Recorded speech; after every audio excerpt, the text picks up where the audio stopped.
Esta crisis está afectando en un total de unos 3.500, 4.000 millones de dólares.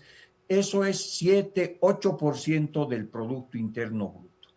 Entonces, tú tienes que tener, digamos, una aproximación desde el Estado para intentar resolver este problema, que es como si fuera una pandemia. Has tenido un shock de oferta, empresas que han tenido que parar porque no pueden vender o transportarse, y también un shock de demanda, gente que no ha podido comprar bienes y servicios porque no tiene plata o porque ha preferido ahorrar frente a la incertidumbre futura. Ya son más de 47 días con hoy, ¿sí? Sí. 47 días de bloqueos en el país. ¿Cuánta gente ha perdido sus empresas? ¿Cuántos de ustedes que están viendo el programa han perdido sus empleos? ¿Cuántos taxistas que están viendo el programa la están pasando mal porque no consiguen pagar sus cuotas del banco? En fin, la bola que ha golpeado a la ciudadanía a nivel de economía es muy fuerte. Gonzalo Chávez está con nosotros para hablar precisamente de esto. Estimado Gonzalo, buenas noches, qué gusto saludarte. Buenas noches, Soraya, Jorge Luis, un gran saludo. Muchas gracias por estar con nosotros. A ver, Gonzalo, ¿qué le podemos decir al ciudadano de a pie, a la casera que no puede vender, a los gremialistas, a los choferes, a la gente que ha perdido su negocio, que le ha costado años montarlo y que ya se ha quedado prácticamente en la nada? ¿Cómo recuperamos? ¿Cómo nos recuperamos de esta situación? ¿Hay alguna ABC? Es muy difícil, pero lo primero también, digamos, antes de entrar a la propuesta que debería ser una propuesta de política pública desde el Estado y después cómo puede sobrevivir unas personas, unas pequeñas empresas, vale la pena decir qué es lo que estás perdiendo para intentar después recuperar. Hasta ahora se calcula que el costo de estos bloqueos es de 2.500 millones de dólares en flujo, es decir, en cosas que no se han vendido, que no se han transportado, etcétera. Pero si a eso tú adicionas la pérdida de stock, de capital, que es cuando las empresas se han cerrado o los equipos se han tenido que vender, o sea, te descapitalizas como país, eso deben ser como 1.000 millones de dólares aproximadamente. Entonces, esta crisis está afectando en un total de unos 3.500, 4.000 millones de dólares. Eso es 7, 8% del Producto Interno Bruto.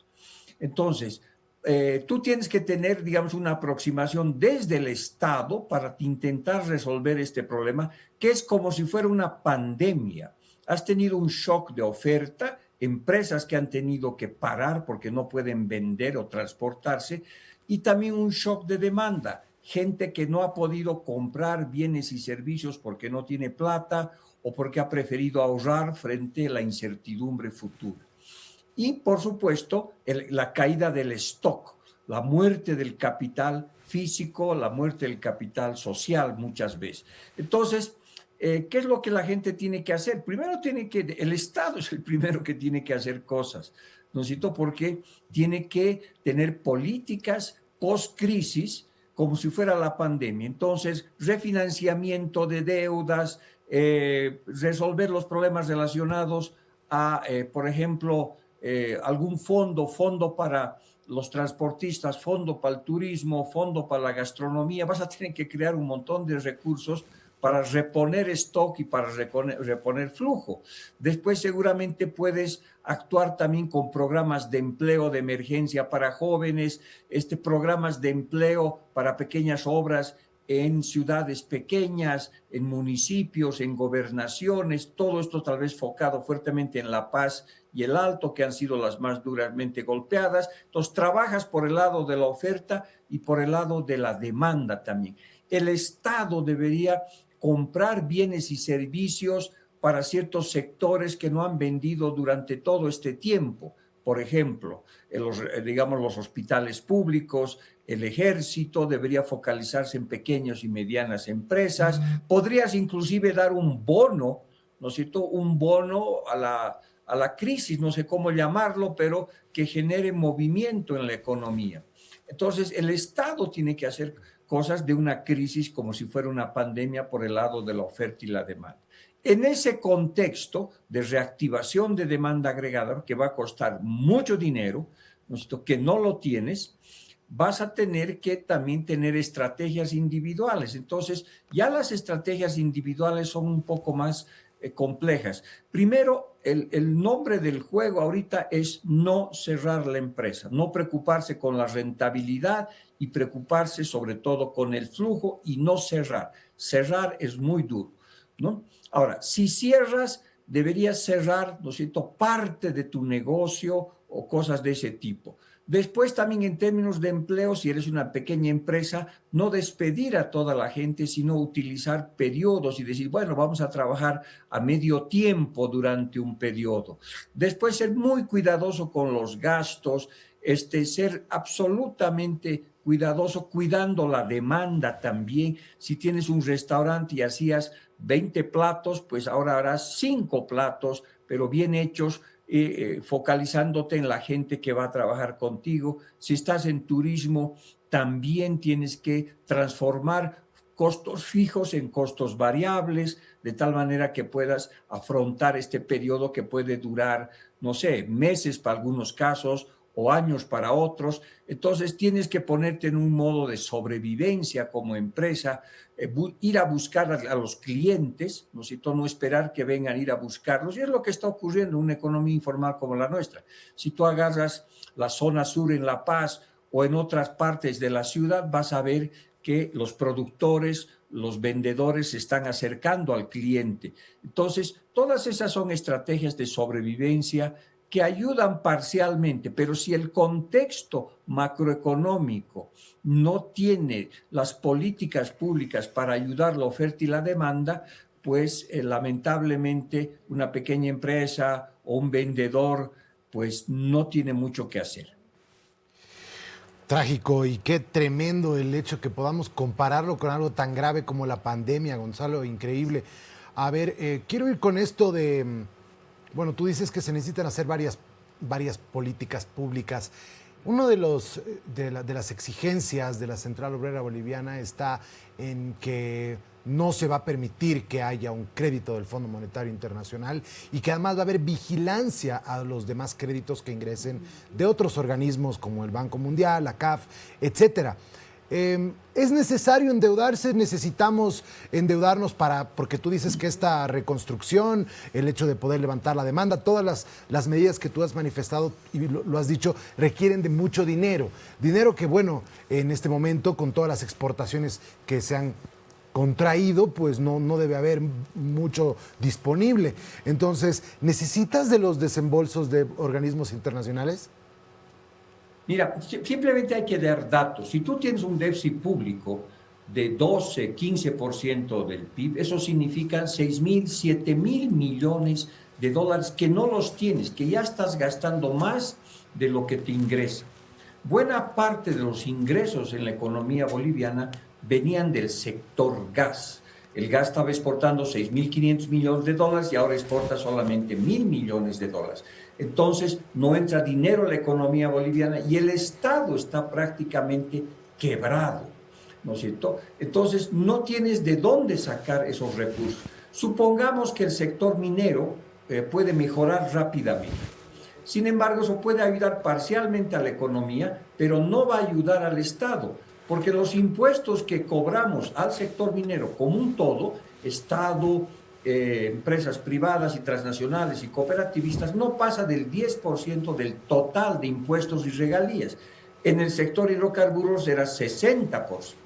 Entonces tú tienes un déficit público muy grande de que no tienes cómo controlarlo, y si encima no puedes cerrar empresas estatales de papas fritas, ¿no es cierto?, que se consumen una enorme cantidad de dinero o de azúcar o de otras empresas no estratégicas, tienes una restricción en los gastos y no tienes los ingresos suficientes. Y como en cualquier familia, cuando no tienes la plata que entra suficiente y tienes muchos gastos y no puedes cortar tus gastos, alguien te tiene que prestar, te prestarán los vecinos, te prestará tu suegra, pero en algún momento vas a tener que tener un periodo de transición. Si no, ¿de dónde vas a sacar los recursos? Esa es la pregunta básica. Y en ese contexto, lamentablemente, pues Bolivia no tienen fuentes internas de financiamiento, salvo que emitas moneda como loco y generes inflación, o te sigas endeudando de la gestora pública que también ya está al borde del límite. Entonces lo que te queda es el ahorro externo, y el ahorro externo puede venir a través de préstamos del Banco Mundial, de la CAF, del BID, que son préstamos para generalmente inversión pública, ¿no ve? O te prestas del Fondo Monetario Internacional, que es la prestamista de última instancia cuando la agua te ha llegado al cuello, no tienes ningún centavo. Obviamente el Fondo Monetario te va a decir, ok, yo te presto, pero mostrame que me vas a poder devolver este dinero.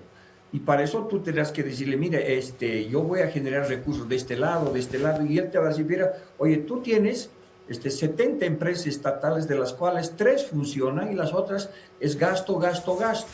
Tú no tienes ingresos de otros sectores, tienes una cantidad de 500,000 de empleados públicos que ganan, ¿no es cierto?, mucho dinero, pero que yo no sé cómo les vas a pagar si no tienes impuestos, si no tienes ingresos propios.